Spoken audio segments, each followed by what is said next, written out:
Hi, this is Timothy Lotus with our Week 6 discussion board about our research projects.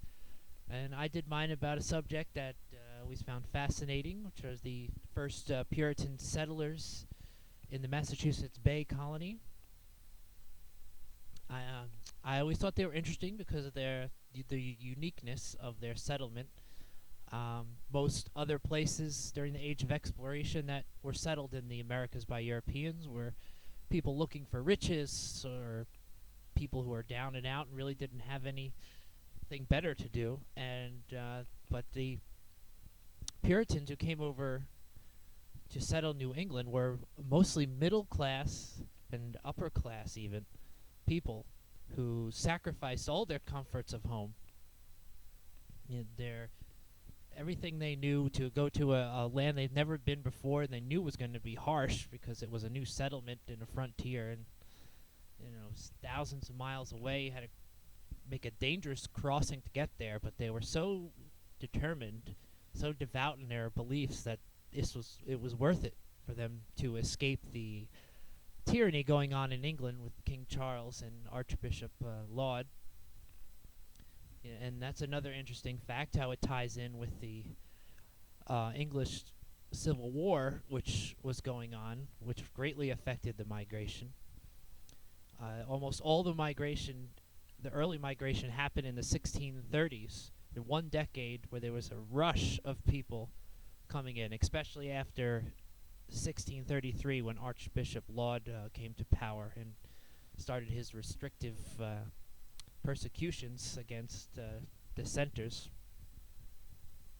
And then once 1640, and when King Charles was forced to bring back Parliament for money to put down the Scottish Rebellion, the immigration stopped because there were prospects now of real change in Great Britain and keeping Charles in check. So most of the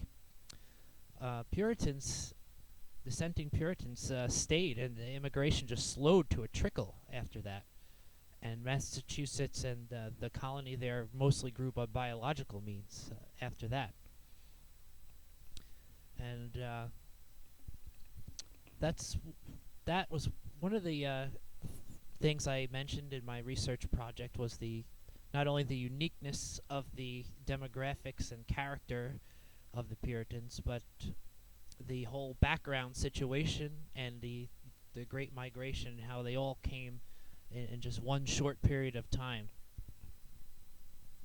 And I did a paper on that once, about the English Civil War, because it was such an interesting event, because it was more like a revolution than a civil war.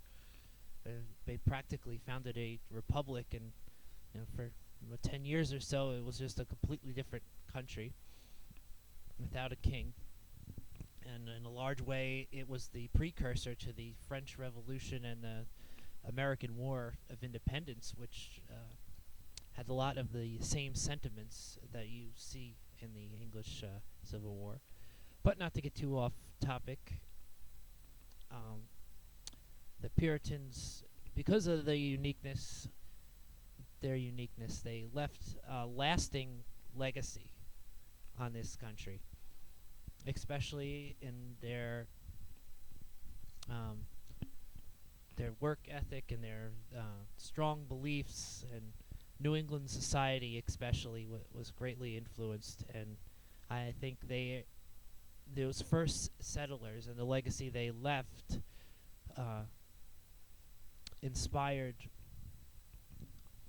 greatly inspired the ideals which started the American Revolution. And I think there's a reason why it began in Massachusetts, because they were a very independent, close-knit group of people, a society that they created purposefully out of the wilderness. And when England started to take a stronger control, they would have resented it more than any other people because of their history. And that's what I did my project on. I hope everyone else's projects went well, and I've enjoyed this class. I've definitely learned a lot, and I wish everybody luck. Thank you.